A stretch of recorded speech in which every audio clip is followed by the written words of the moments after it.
Hello, everyone, and welcome to the TVCaptive.com presents As Seen on TV podcast for The Walking Dead, Season 4, Episode 11, Claimed. I'm your host, Dom, and with me I have my co-host, Clio.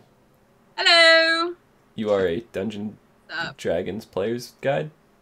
Yes, Yes. Meta and I couldn't be here today. Oh, He was unfortunate. Busy. Yeah. He's busy? What's he busy doing? He's, gotta go save the world. Kirby crashed a ship or something. He's gotta go help him out. Is he preparing for the next Super Smash Brothers? Yeah, on his downtime. It's not really a priority right now. Yeah. When is that game even coming out? I want to play it. I don't know. It's a good question. It needs to come out soon. I know Mario Kart's coming out in March, April, May? I don't know. Soon. Cool. So, yeah. So what did you think of this episode? It was pretty good. It had a nice pace. It was exciting. I didn't find myself bored or yelling at anybody. Yeah. I don't know. I liked it. I saw one of my friends who's very critical on the show this season. He's like, this show isn't even worth watching anymore.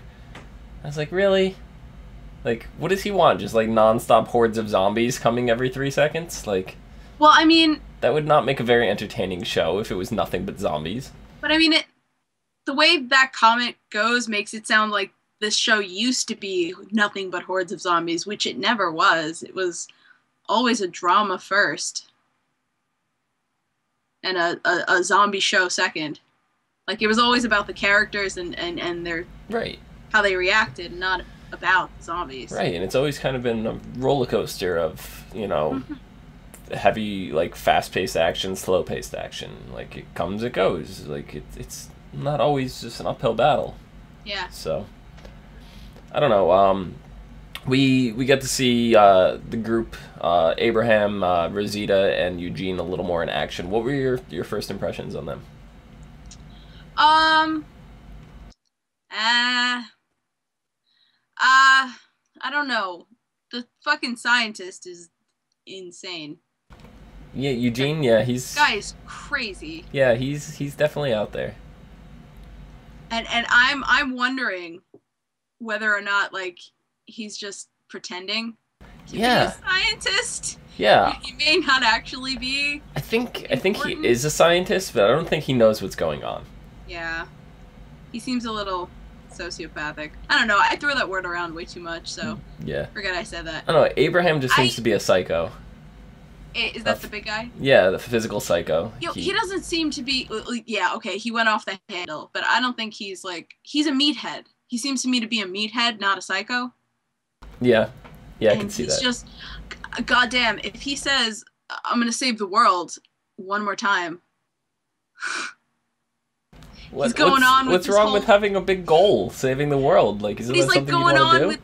He's going on with his whole philosophy. He's like, yeah, your wife's dead, and we are gonna save the world. It's like, dude, you gotta get one weird ass dude to DC, and that probably ain't even gonna happen. Yeah, I don't know. Rosita kind of seems like the only normal one in this group. Yes, I kind of liked her. She was like, she seemed to be the only one of them with compassion. Or like a normal gauge of compassion.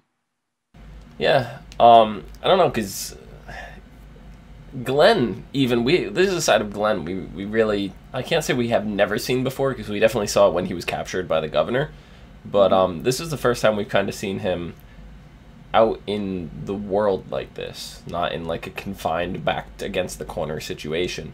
I don't know, he just swung. Like, all of a sudden, Abraham's talking about how his wife is dead and what's the point of finding her and blah. And then all of a sudden, Glenn just, like, reaches back and decks him. What was up with that? I was a little mad at that because that's... When you're a writer and you're writing for, like, a show or a movie or something, you don't want to have the audience see your hand in what you've written. And clearly the way they wrote that, they wanted to make it seem like maybe Glenn's gonna give up on Maggie. And it's like, no, he's not. We all know it. And then he punched him in the face. I was like, yeah, see? We knew it. Stop trying to make us doubt ourselves. Yeah, well, I don't know. Glenn's clearly not taking shit from anyone. But no. If you were him, would you go back and get Maggie, or potentially save the world? If those are your two choices. I would not follow some weirdo to save the world. Because he's going on like, the answer's in Washington. I'm like, yeah, sure, there are people in Washington, whatever. I'm gonna go save my wife. Thanks, bye. I mean, come on, that mullet is pretty convincing, don't you think? Oh my god, he looks like the least convincing scientist ever. What, scientists aren't allowed to have mullets? I don't know, man. Mullet is such a white trash thing that... Do you ever see the dude from Ancient Aliens? Oh my, no. His hair is out there, right? Whose hair would you rather have, the Ancient Aliens guy or Eugene? Well, I don't know. Can't take either of them seriously. I know. It's a little ridiculous. What do you think they could possibly do in DC that would fix this whole situation? Honestly, the only thing that they could do is, like, if they find a cure, make it airborne, and then the cure kills all the zombies or cures whatever zombie infection is. Honestly, I like that we're given the you know, hope, carrot in front of the hope that we're gonna, if not find a cure or an end, then to at least find out what this is. Like, is it a virus? Is it a what exactly causes zombies? Yeah, just when we think we're gonna find out, they're just, oh, it's classified. That kind of led me to believe that they don't even know what. Eugene doesn't know what's going on, and that's his excuse. I really wanted Glenn to laugh in his face when he said that, because I literally laughed out loud. Like, I cracked the fuck up when he said, it's classified. I'm like, yeah, what government classified this information, sir? I know, right? The dead government that you've been talking to that you haven't heard from in weeks? Yeah, I don't know. I mean, I think it's a good thing to have hope and, like, think that you're gonna save the world or at least help the world, but they're very deluded, and like that's what's making them keep stepping forward. And it's like, you gotta pull your head out of your ass there. Yeah, I don't know. Like, do you think the only reason that Eugene is with him is because, or with Abraham, is he's kind of tricking Abraham? Because Eugene is clearly a terrible shot. Like, he hit the truck more than he's hit the zombies. How? Yeah, he did not make a single headshot. Not one. He managed to kill the truck, but not a single zombie. A 7-year-old girl killed a zombie with a knife, and he couldn't shoot one in the head. How many years has it been? Like 3 years since the zombie outbreak? Year and a half, I think. Right? Is that what they were just talking about? I think it was a year and a half. 2 years, whatever. Or no maybe one taught him how to shoot. Maybe it was a year and a half when it started. Like when the show started, I think. Okay. So, wait, a year and a half since the show started? No. Year and a half in the timeline is when the show started. It was a year and a half in, is what I believe. Oh. Anyway, it's been how many years, so, and no one taught him how to shoot? I just think that's, if you know, back to talking about people who don't deserve to be in this world. If you didn't learn how to shoot. Yeah, I don't even know. He's like, how can you do this? He's just like, the use of a semi-automatic and unskilled training with said rifle or whatever. I'm like, what? Like he gave this smart ass, you know. Smart ass, I'm smarter than you, kind of. He even at one point he said that. He goes, trust me, I'm smarter than you. But he gave like a smart ass, socially inept answer. I don't know. Weird.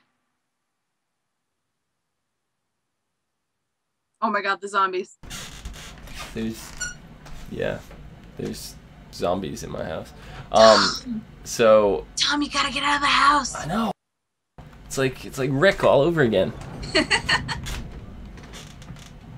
They're coming for me. Yeah. So Glenn inadvertently cost them the vehicle. Like, he didn't directly I'm open sorry. fire on this thing, No. but he made them stop at that point. He inadvertently cost them their vehicle. But then he decides to leave in another direction and whatever, and they decide to follow him. After that whole fiasco, why do you think they chose to follow Glenn, of all people, and not continue off on their own? Well, God, what's this the dark-haired woman's name who was shell-shocked that Glenn found in the prison? What's her name? Tara. Tara. Well, Tara's following Glenn because, Glenn saved her life. Glenn could have left her behind. So she's going to follow Glenn because Glenn actually, not that he actually did something for her, but, he helped her when he didn't need to.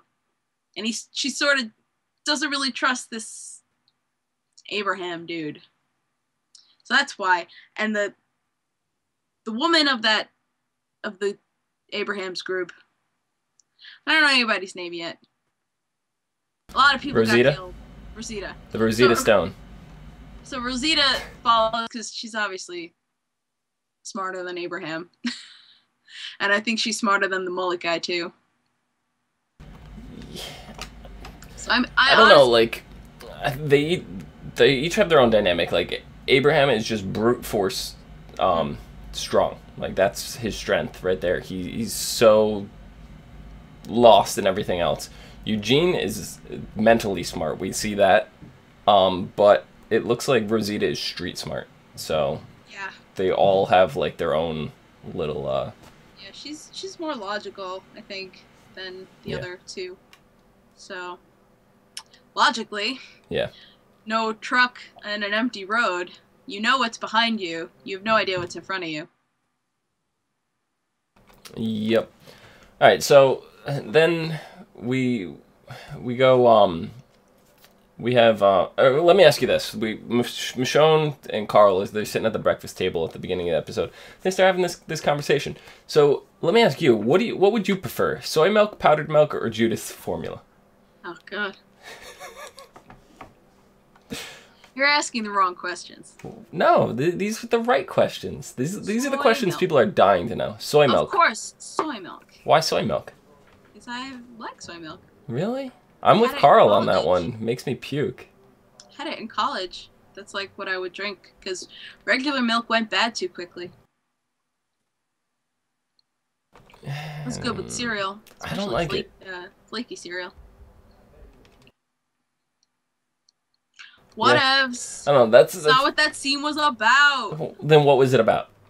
It was about the two characters who've been through a lot getting comfortable in a conversation and then realizing a baby just died.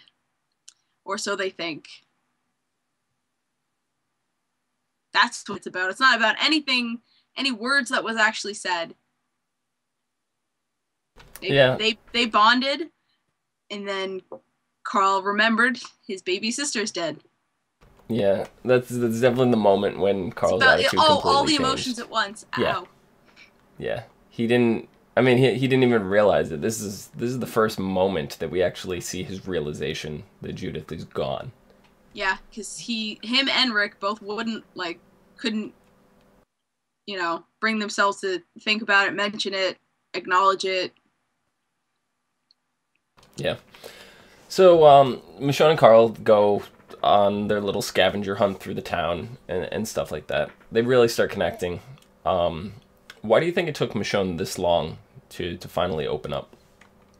I think it took her losing the prison to realize what she had there. Because while she was getting, chummy with Carl and Rick while they were at the camp, she was still going out trying to find the governor, trying to get, payback. And once the prison was destroyed and she kind of fell back into her survival mode, she realized that I don't want to just survive anymore. That's not enough. People, human connection, that's the only reason there should be to keep going. Yeah. So she went back for Rick and Carl. Yeah, and then when they're going through the house and she stumbles across the quadruple murder-suicide room, she protected Carl from that. She's like, Carl's done work. He shot his own mother. Like, he doesn't necessarily need protecting against that, but it's just that's something, if you don't need to see it, why should you? And she's still, she's still protecting him from that. So she's kind of becoming Carl's mother figure almost. Mm-hmm.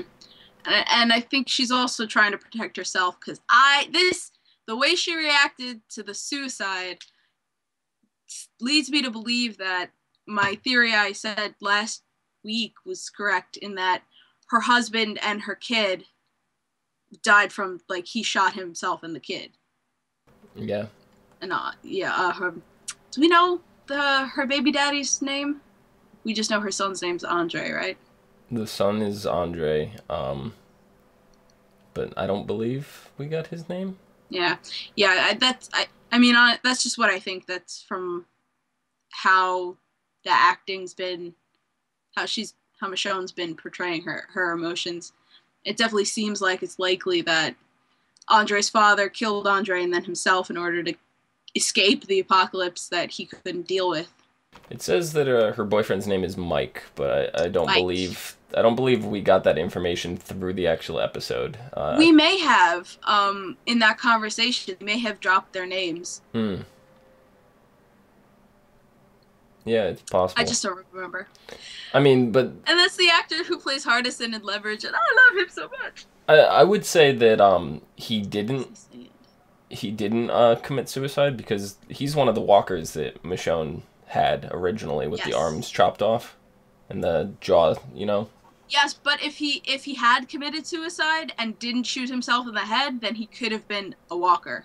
This is true, too. And she could have used him anyway. So. Yeah, this is true. So yeah, I guess it depends on how. It's just it seems like she had more. It might have been a reaction to the fact that they were children who had died, but to me it seemed like it was the way that they had died that got her. Mm-hmm. Yeah, the other guy, his best friend, his name was Terry, for the record. I don't remember their names ever being dropped in the. Oh, I thought he was her brother. That was just Mike's friend. It was Mike's friend, yeah. Oh, okay.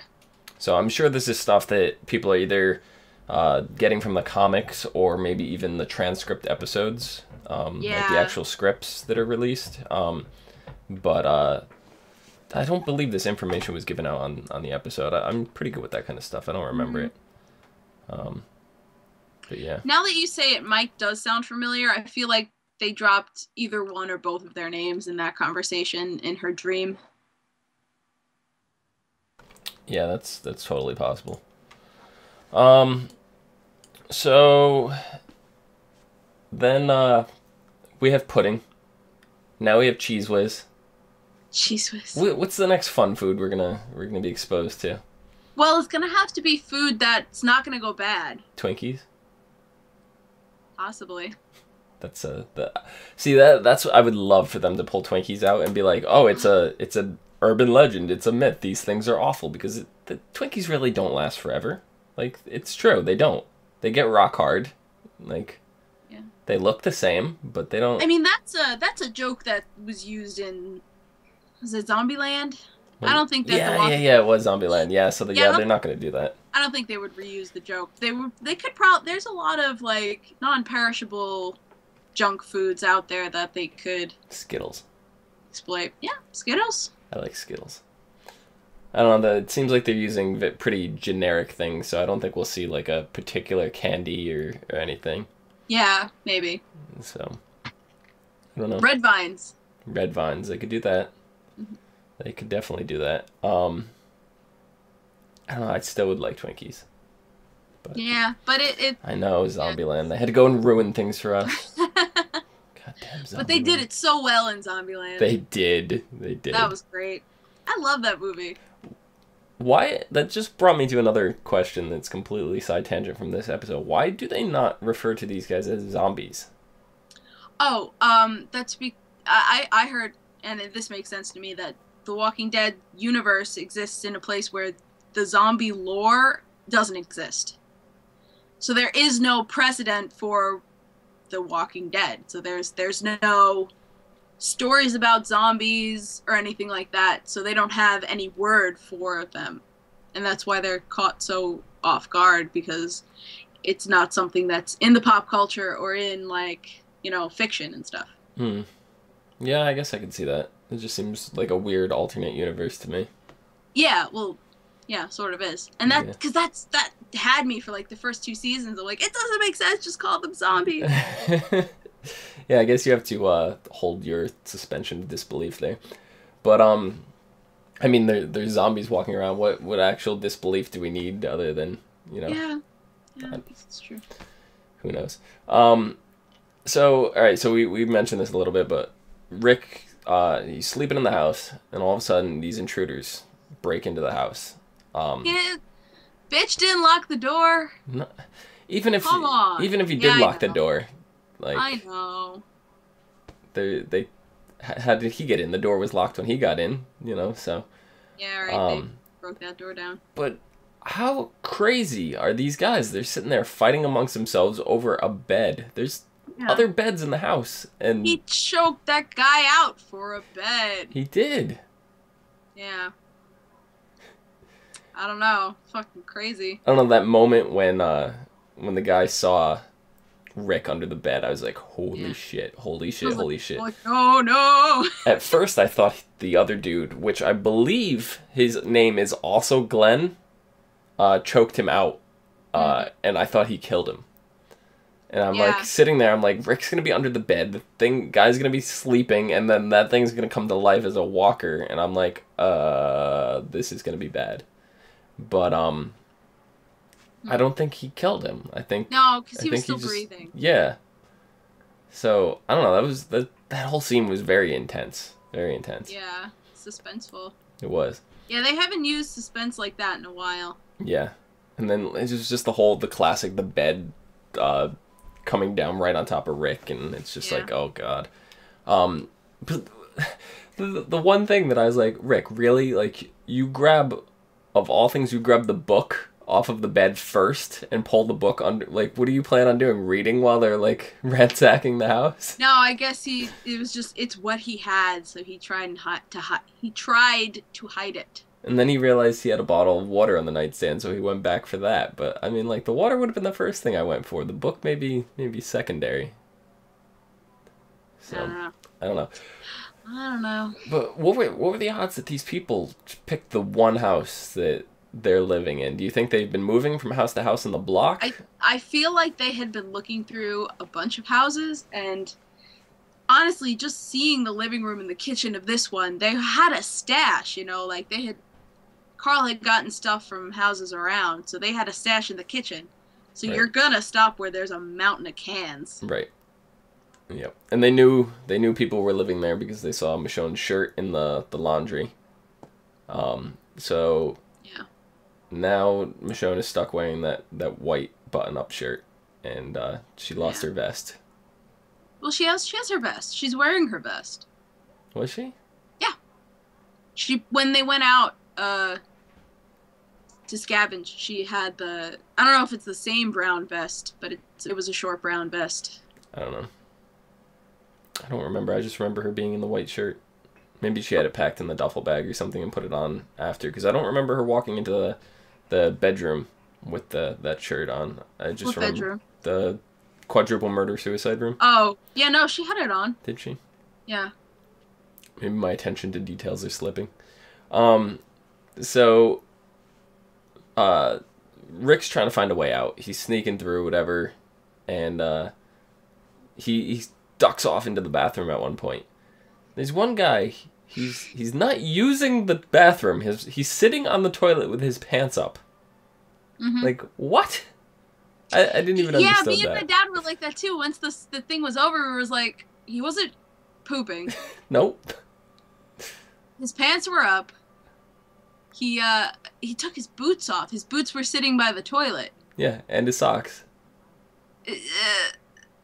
My mom said maybe he was going to take a shower, but with what water? Yeah. I don't know. I don't know, maybe he was prepping for some alone time. I don't know. So maybe he had to take his shoes off. Rick ends up strangling the guy to death. The guy's trying to grab for a pair of scissors. I thought he was going to get it at one point. I was actually hoping he got it. I was hoping he stabbed Rick, because Rick hasn't been through enough yet. Yeah, right?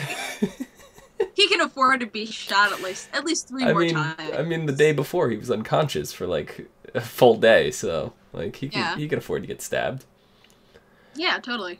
But I thought that was really cool where he finally he basically pulls a Macaulay Culkin here. I think he's been watching a little too much Home Alone. He booby trapped the house. He opened the bathroom door knowing the guy was going to turn into a walker. He sneaks out of the house. He drops down. I was waiting for him when he was looking over the balcony. I was waiting for him to drop some paint cans down the staircase. Really do it Home Alone style. Yeah. It's like Although I don't think Macaulay Culkin used zombies. No. See, this is where Rick's got the edge on him or whatever. For him. I just picture Rick like strangling the guy opening the door and being like, "This is my house. I have to protect it." Like. Oh. I don't know. I was waiting for it. Yeah.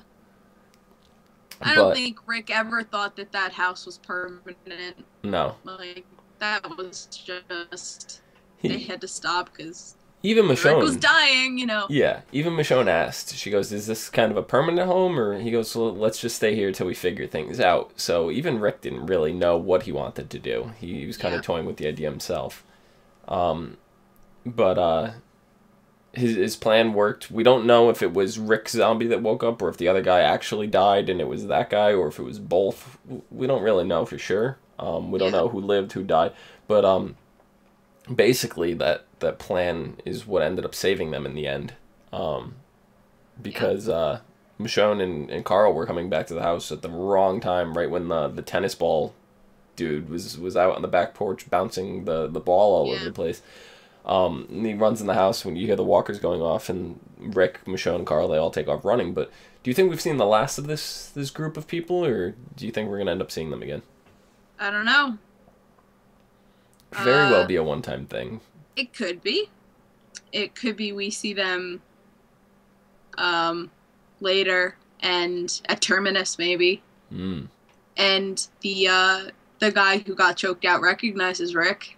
Ooh. These guys seem to be thugs. Yeah. Like, they're probably going around causing havoc, just surviving. They don't seem very smart or sociable or anything. So, I don't know. Yeah. I don't know, I'd like to see them again. I really hope we do. I think, like you said, with the guy seeing Rick, I think that leaves something to be explored in the future episode, whether it's this season or next season. I don't know. I hope it's this season. But, yeah. So, we have Rick, Michonne, and Carl. They finally find the sign that leads them in the direction of Terminus. We already have Lizzie, Carol, Mika, and Tyrese on their way over there. What do you think is going to be the reaction when they all meet up again? Uncontrollable sobbing. Uncontrollable sobbing. I know Rick and Carl, even Michonne, they're going to be really excited to see Judith. Yes. So, but yes. Carol's there as well. Mm-hmm. So, Rick, does Michonne know about Carol? I know Rick definitely knows. No. Herschel and Daryl. Herschel and Daryl were the only ones who Rick told. Yeah. So before the governor attacked. Do you think at this point Rick is gonna rat out Carol? You think Carol's gonna come clean on her own? It depends. Rick, they've just gone through another character changing event. So it depends on how new Rick is gonna, feel about this. Because technically, Carol saved Judith. Mm-hmm. Carol came along and was like, "Don't worry, I got this, Mama Bear style." Yeah. So technically, she has saved Judith. If Rick is grateful to her and happy, then probably he might let it go. It's a possibility.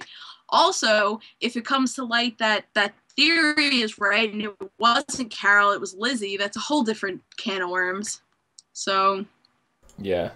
I really kind of hope that it is Lizzie. Oh my god, that's gonna That would be put such an fucking awesome spin on insane. things. Yeah. It's gonna be fucking insane. If Lizzie's the one that actually killed them, that would be, oh, it'd be so good. Be so good. Yeah, as Uthgrad mentions in chat, we have not seen Bear Trap Zombie in a while, so it's possibilities. We may see him soon. I miss Bear Trap Zombie. But so everybody's kind of been split up, and with the groups all separated and everything, we've had a little more time to explore some character backgrounds. We've seen a lot of Michonne and stuff like that. We're kind of we were just talking about this before the pre-show with Beth. We're kind of through her diary entries. We're kind of getting some insight on her character. Neither of us are really too pleased with the direction that's heading. I have okay. I believe that we got more insight from her character when she was in the prison without the diaries. Like we got a lot about her character. A lot of subtle things about her character, but strong nonetheless. And now with this diary, it's like, hope, we need hope, blah, blah, blah. It's like too many words. Too many words. You don't need that many words. Yeah. It's way too much. Do you think she's the only one keeping a diary? If this becomes I don't know. I don't fucking know. It's a zombie apocalypse. If you have a pen and a paper, maybe it's fucking right for the hell of it. But if this becomes an every time Beth is in an episode thing, I don't know. I have very strong feelings towards voiceovers. They need to earn their place. Right. And the first time Beth read the diary, like, that was great. That was perfect for that episode, introducing it back into, these character stories, whatever. If it keeps going, it's going to be way too much. Yeah, I definitely agree with you on that. I think this is the first time in the history of ever we're in agreement. Yay! Balloons! Streamers! We need confetti, everything. It's like fucking New Year's party over here. Yeah, but so we still have some groups that are separated. We have Beth and Daryl, which we see a lot in the preview for the next episode, but we'll get to that in a little bit. We have Maggie, Bob, and Sasha. Bob backwards, rather. They're in their own little group. We don't know what happened to them. Last we saw, they were at the bus, and we have not seen them since. Yeah. So now we also have Abraham, Eugene, Rosita, and Tara and Glenn, or the third group. How long do you think it's going to be before all these other groups find their way to Terminus? 1 or 2 episodes. I can't imagine it taking any longer than that, because then, how many... What's the next episode? It's going to be episode 4? Episode 12? 12. Okay, 4 since we came back, right? Yeah. Yeah. I believe there's 16 episodes this season. So. Okay. So yeah, they have to, I feel like whatever Terminus is, it's going to need a bunch of dedicated episodes. So I can't imagine it taking more than 1 or 2 episodes for them all to get to Terminus. Yeah. We have 1, 2, 3, 4. We have 5 episodes left this season. Yeah. So, yeah, I could see that. But next week's episode is called Alone, and it says, faced with the day-to-day survival of life outside the shelter, a simple request by someone in the group leads to a bizarre but enlightening mission. So someone in which group? I believe the shelter group. So because they mentioned outside the shelter, so I believe they're talking about Terminus here. Oh, okay. So then that would be. So that would probably Carol, be Tyrese. Yep. So we're gonna possibly at even Rick, see... Michonne, and Carl. Yeah, oh right, because they were on their way to Terminus too. Right. Yeah, so we're probably gonna see the first glimpse of Terminus. Yeah. So. It's definitely really exciting. We've been waiting for a few episodes. Yeah. Now. Yeah, I mean, this episode is like the first one in a while that I was excited about. I feel like this really caught me, where the other ones really haven't. Right. So in the previews that we saw for the episode, we see Beth and Daryl is definitely going to be a thing. Beth rather, she's reading her diary off again. But the interesting thing, and I did mention this last week, that hopefully we were going to see a familiar location very soon. And in the preview, sure enough, they showed Herschel's farm. Oh, no. So, yeah, looks like Beth is going back home. I can't handle that. No, it's too much feels. No, stop. Stop it. That's far though. That's not. It wasn't that far, was it? Is it? I didn't think it was. I didn't think it was that far from the prison. Well, because they were traveling for like months before they found and decided to settle down at the prison, right? Because they went from fleeing the farm, right? And then when they pick back up again the next season, Lori's like dumb pregnant. Yeah. I think the winter had gone by. So that was a couple. That doesn't necessarily mean they were constantly on the move either, though. So yeah, that's true. They might have circled back, you know.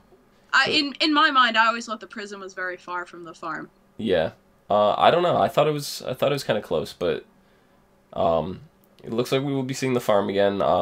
Maybe they have a vehicle, because from what we saw, if you watch The Talking Dead, they showed a little preview there as well. They showed Beth and Daryl coming out of the woods, and a horde of zombies is right on their tail. And they see a car out in the middle of the road. Beth gets in. She's looking for keys or something. She doesn't apparently find them. But the trunk is open, and Daryl and Beth get in the trunk and close it just enough where they could peek out of it and watch the horde of zombies walk by. Yeah. So, who knows? Maybe they have a vehicle. Maybe they take a vehicle back to the farm, so they're not actually walking. I don't know. Yeah. Yeah, that's possible. So... yeah. Yeah. I don't know. You're not excited to see the farm? I need to start preparing myself now for the feelings that I will feel when we go back to the farm. Yeah. I mean, I could be completely wrong, but it looked like the farm, and there were some rumors that we were going to see the farm again, and it points that direction to me. So. Yeah. No. I believe you. Yeah. Just I need to. That's. We're going back. We're going back. Yeah, we're back. So, I don't know, I'm excited. I'm looking forward to it, but I feel that is the opposite direction of Terminus, so yeah. Maybe that will be what the bizarre but enlightening mission is. Something that leads them to the farm somehow, and then they run into Beth and Daryl there. I don't know. Yeah. I don't know. So, you got anything else for this episode? No, we pretty much hit every corner of this episode. Yeah. We did. Sure. Yay! So, Clio, where can the people find you? You can find me at Cliomoto at most social medias like Twitter and Tumblr and Pinterest. And you can find me on Twitch at the Cliomoto. And in a month or two, I will be relaunching my YouTube channel, and it's going to be something along the lines of Cliomoto.